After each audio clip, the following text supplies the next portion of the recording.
Every day, something dramatic happens in the Caribbean that affects our lives. We'll give you the details. We'll give you the facts on Caribbean Perspective with Eddie Frederick. Host Eddie Frederick. So glad you can join us.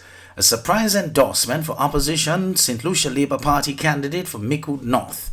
This story takes the lead in today's edition of Caribbean Perspective for Monday 26th July 2021. Details when we return.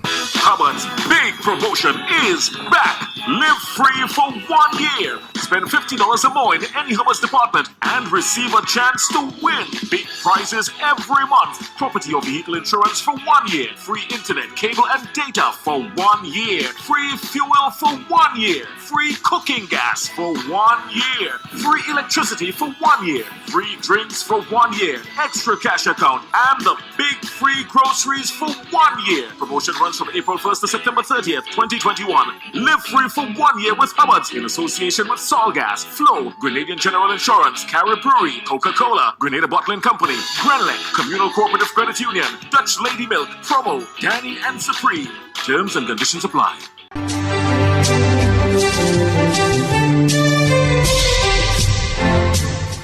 Welcome back. Lady Compton, Janice, wife of the late Sir John Compton, St. Lucia's first Prime Minister and co-founder of the United Workers' Party, the UWP, currently headed by Alan Chastity, has thrown her support behind the St. Lucia Labour Party's candidate in Micoud North, a constituency held by Sir John Compton and now held by Gail Rigobert of the United Workers' Party. Choice News Now's Annie Mathrem reports. Sad as I would be to see Micoud North be lost because of my husband's the heritage and everything, but there comes a time when you stand for what is right, and the present United Workers' Party has failed this country. I'm very sorry to have to be saying this. For me, this is truly distressing. It is truly distressing, but I also know that John Compton would be as distressed as I am.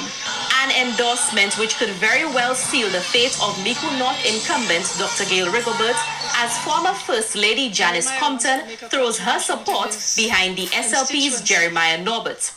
Norbert has gained significant traction both within the constituency and at the national level, leading many to speculate that he may make history in the 2021 elections, becoming the first SLP candidate to capture the UWP stronghold. I'm very impressed with Jeremiah. He actually comes from a UWP family who couldn't handle it anymore. Micoud North is the last bastion of the United Workers' Party, made safe by John Compton, and the United Workers' Party has failed the people of Micoud North, has let down the people of Micoud North who have been loyal all this time. Jeremiah wants to make a contribution to his constituency, and the present representation has been really very poor. Lady Janice Compton says the lack of development within the constituency is distressing, noting in particular the condition of the Maho Road, which she suggests is in its worst state in 54 years. And while she says she has appealed on behalf of the farmers in that constituency who are subjected to those conditions, her pleas have fallen on deaf ears. Now, Lady Janice has expressed confidence in the capabilities of the SLP's youngest candidate. I think that John Compton would have been very happy to see a young man like Jeremiah, who has been through so much in the last few months, and he might have given up after he had his accident and went through so much, but he never paused. He still maintained this thing of wanting to represent the people of Micoud. And he remains in his constituency. He didn't move from the village to ESCAP and then to CAP. He's there with the people, and that is a difference. In a rare media appearance since her husband's passing, the former First Lady also weighed in on one of the highlights of this election season, Stephenson King's controversial exit from the United Workers' Party. I think it had to happen at some stage. Stephenson King, as you know, served as our Prime Minister. He was replaced by Alan Chastity. Obviously, he was hurt at the time, but he still came back and helped the party to win. But immediately after that, he he was sidelined. His ministry was reduced. Most of it was given over to Guy Joseph.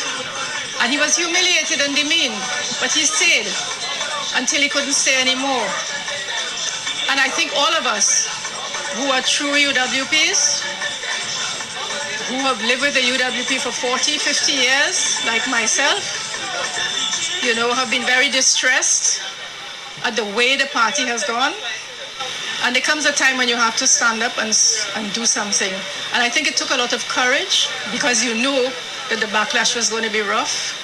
King's departure has been heavily condemned by members and supporters of the UWP who accuse him of betraying the party.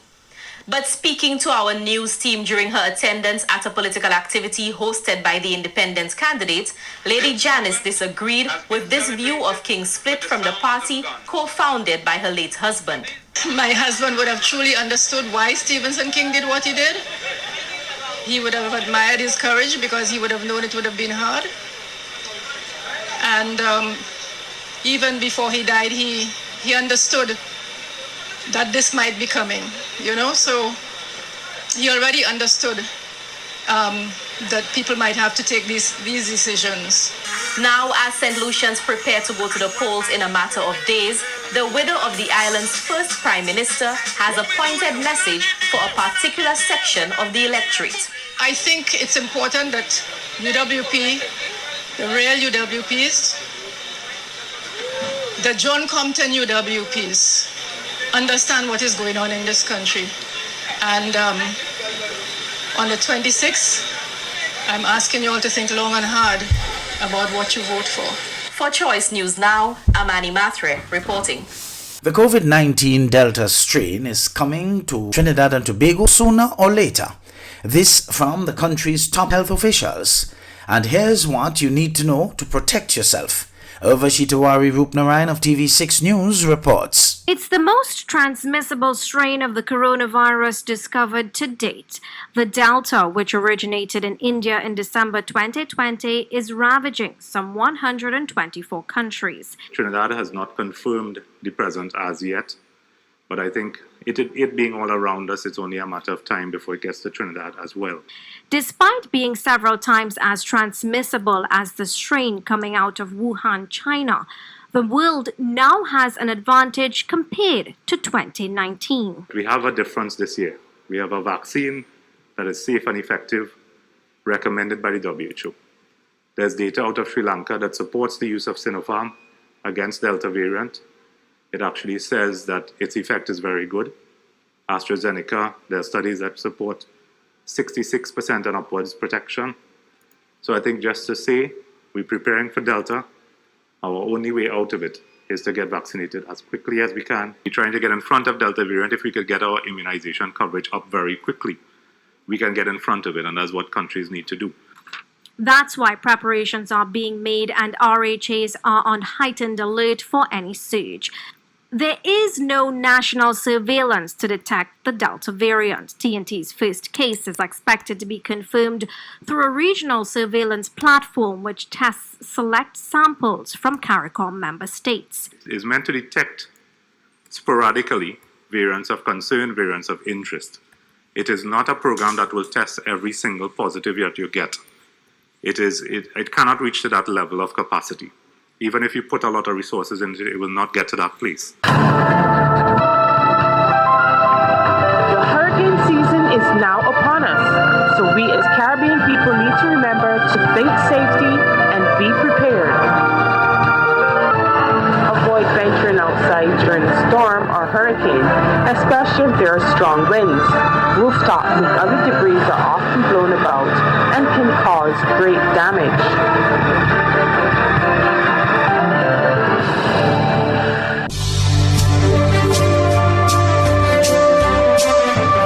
You're listening to Caribbean Perspective with Eddie Frederick.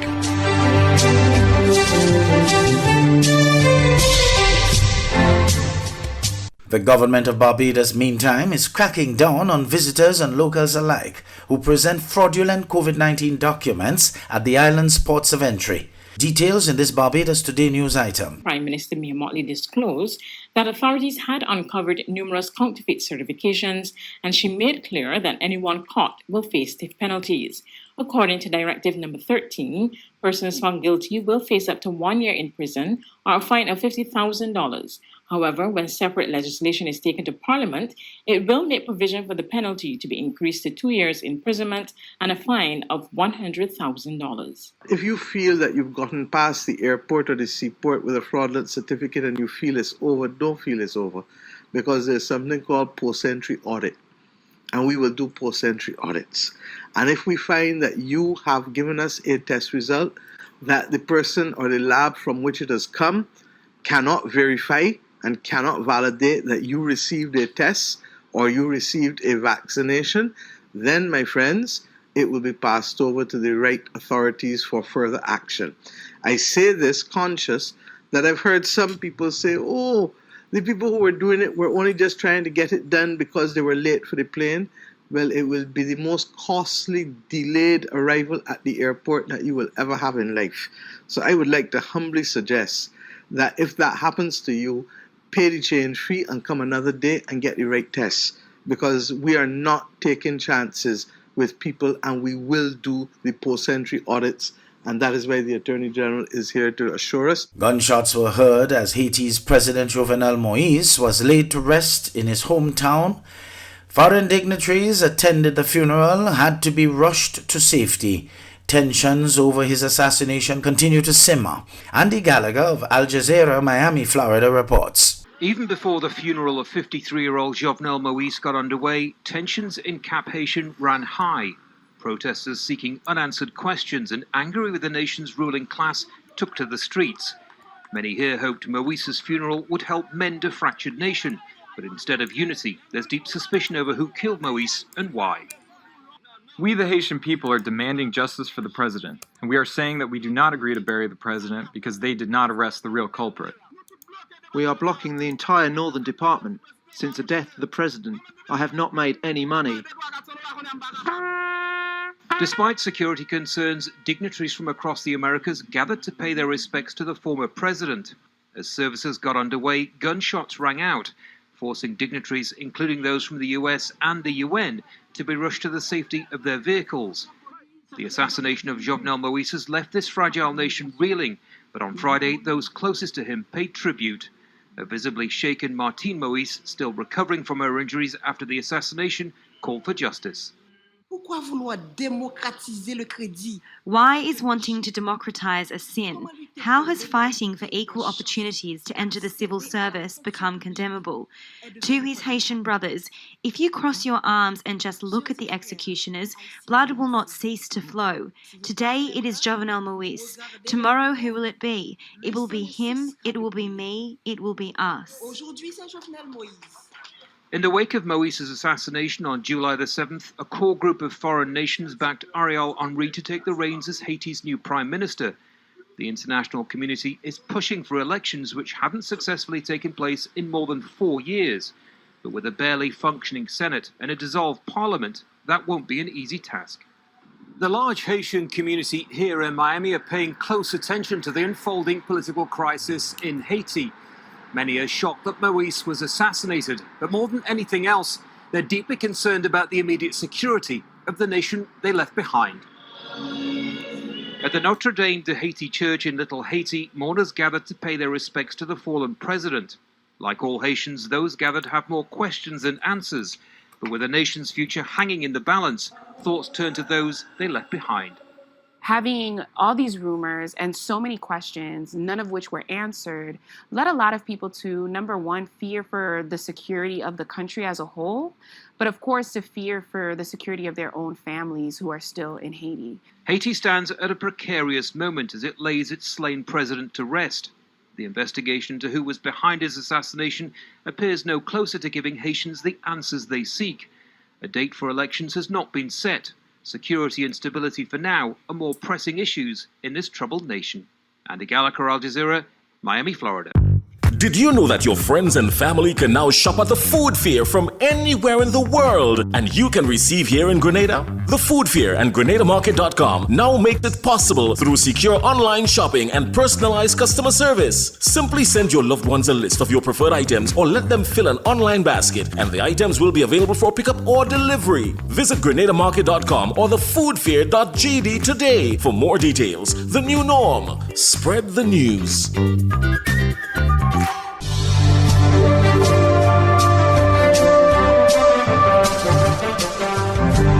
I am Eddie Frederick. This has been Caribbean Perspective, a whole new approach to highlighting developments in the Caribbean. In the meantime, please continue to log on to CaribbeanPerspective.com for more daily news and more.